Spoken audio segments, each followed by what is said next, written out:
Vamos falar um pouco sobre o profeta Abacuque a partir da obra de Cláudio Francisco, Introdução ao Velho Testamento. Quanto ao homem Abacuque, o nome dele deriva-se de uma raiz que significa afeto, abraço, designação que pode bem significar que ele era muito querido e estimado por contemporâneos na mesma simpatia. Não sabemos nada da sua vida particular, e o livro apócrifo Bel e o Dragão, nos versos 33 a 39, afirma que ele levou uma sopa de lentilhas a Daniel na cova dos leões. Segundo outro livro apócrifo, Vida dos Profetas, ele pertencia à tribo de Simeão, que fugiu quando do avanço de Nabucodonosor sobre Jerusalém, em 587 a.C., mas voltou depois da queda, morrendo 2 anos antes da volta do cativeiro. Eusébio declara em sua Onomasticon que nos seus dias o túmulo do profeta podia ser visto em Gibeá e Keila.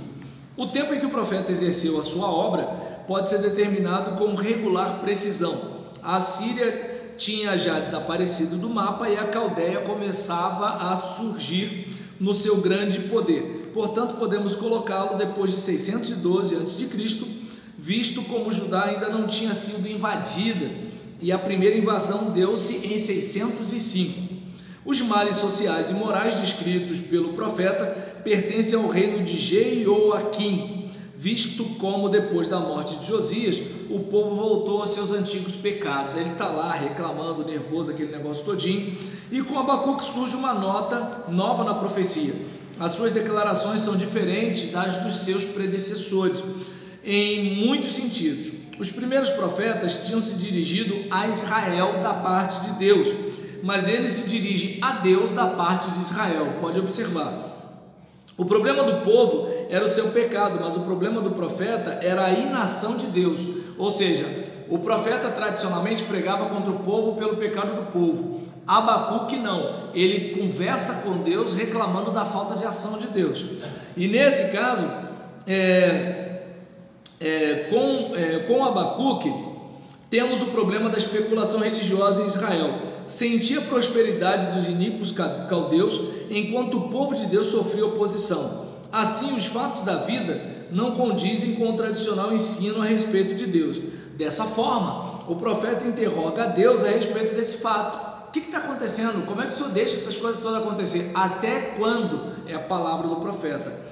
Enquanto espera a resposta na sua torre de vigia, Deus lhe responde: o mal é, por sua natureza, destrutivo, mas o justo viverá pela fé. Mesmo que o ímpio pareça prosperar por um pouco, somente o justo permanece para sempre. O próprio livro de Eclesiastes fala, mais vale um cão vivo do que um leão morto. Então é aquela situação, os mansos herdarão a terra. Esse pessoal violento vem, faz, acontece, mas daqui a pouco vai embora. Enquanto isso, a vida do manso está seguindo, certo? Passagens importantes. Nós temos algumas aqui. Capítulo 1, verso 2 a 4. Quem são os iníquos mencionados na passagem? Pensam alguns que são o Egito e a Síria. Possivelmente o elemento mau aqui seja Judá mesmo, Abacuque, capítulo 2, versículo 1. Abacuque tem pronta resposta às perguntas de Deus. O profeta sente que o seu problema é de difícil solução. Capítulo 2, verso 3. A resposta divina às interrogações humanas podem demorar, mas o seu tempo virá. Capítulo 2, verso 4, que é o versículo chave do livro. O ímpio vive inchado, tolo, portanto é transitório, existe por um momento. O justo permanece porque habita em sua fidelidade a Deus. O Velho Testamento não tem palavra para a fé, porque os hebreus não pensavam abstratamente como o grego. Por exemplo, fé no grego é a palavra pistes. No caso do hebraico, a palavra é emunã. E nesse caso, a palavra grega tem aquela ideia de fidelidade. A palavra hebraica tem aquela ideia de constância. E aqui, o Velho Testamento, o justo permanece porque habita em sua fidelidade a Deus. O Velho Testamento não tem palavra para fé porque os hebreus não pensavam abstratamente como os gregos. Eram um povo prático e tratavam de problemas em termos práticos. A fé para eles consistia na manifestação da justiça, e tal manifestação só seria possível pela fé e confiança em Deus.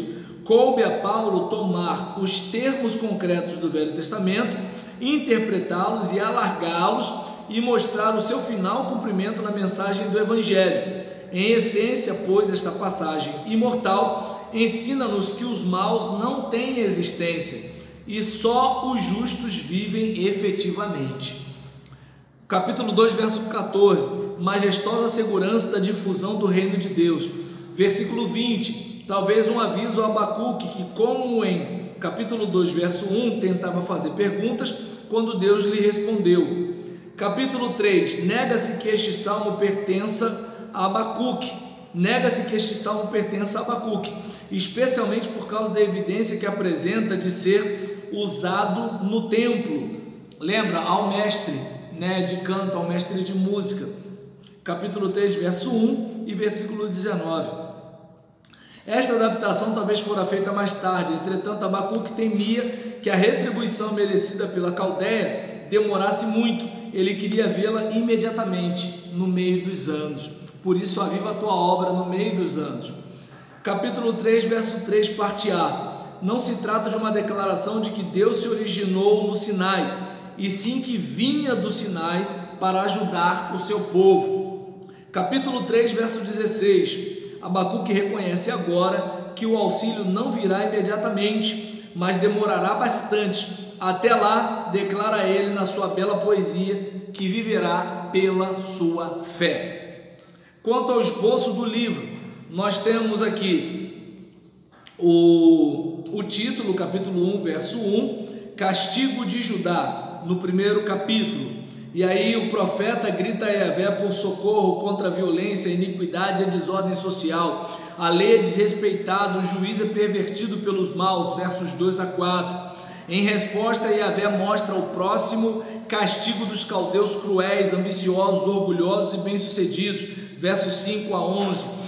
O profeta clama a Deus: como pode o Deus Santo usar tal instrumento cruel como os caldeus? Versos 12 a 17. 2. O castigo dos caldeus, no segundo capítulo. O profeta toma posição para ver o que Yahvé vai responder, verso 1. Yahvé instrui o profeta a escrever a visão para maior clareza e permanência, verso 2. O oráculo da consolação, verso 4, o justo viverá pela sua fé, o injusto será visitado com ais. A visão da destruição final dos caldeus em 5 ais, versos 6 a 20. Ai por causa do orgulho e da ambição, versos 6 a 8. Ai por causa do orgulho e da cobiça, versos 9 a 11. Ai por causa da crueldade, versos 12 a 14. Ai por causa da bebedeira, Yahvé agora porá o copo nos seus lábios, versos 15 a 17. Ai por causa da idolatria, versos 18 a 20.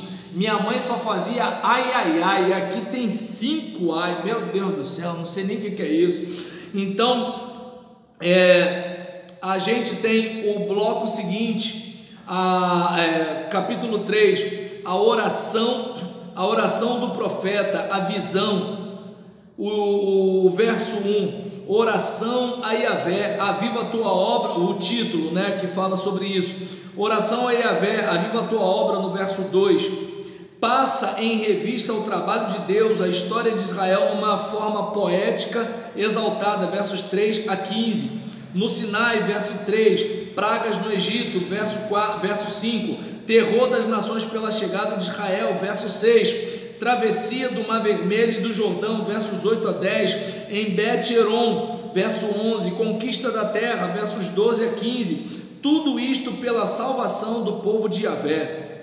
A gente tem também, tendo em vista as manifestações passadas de salvação, o profeta permanecerá firme, mesmo no meio das maiores provações, alegrando-se sempre em Deus, versos 16 a 19. Então a gente observa aqui o sofrimento do profeta, a reclamação do profeta, ele batendo o pé, entendendo por que Deus deixa essas coisas ruins acontecer, por que Deus não arrebenta logo com essa gente ruim, e Deus deixa claro para ele que esse pessoal vai ser engolido em pouco tempo, mas o justo vai viver pela fé, vai viver crendo no poder de Deus. Amém? Que Deus então nos abençoe.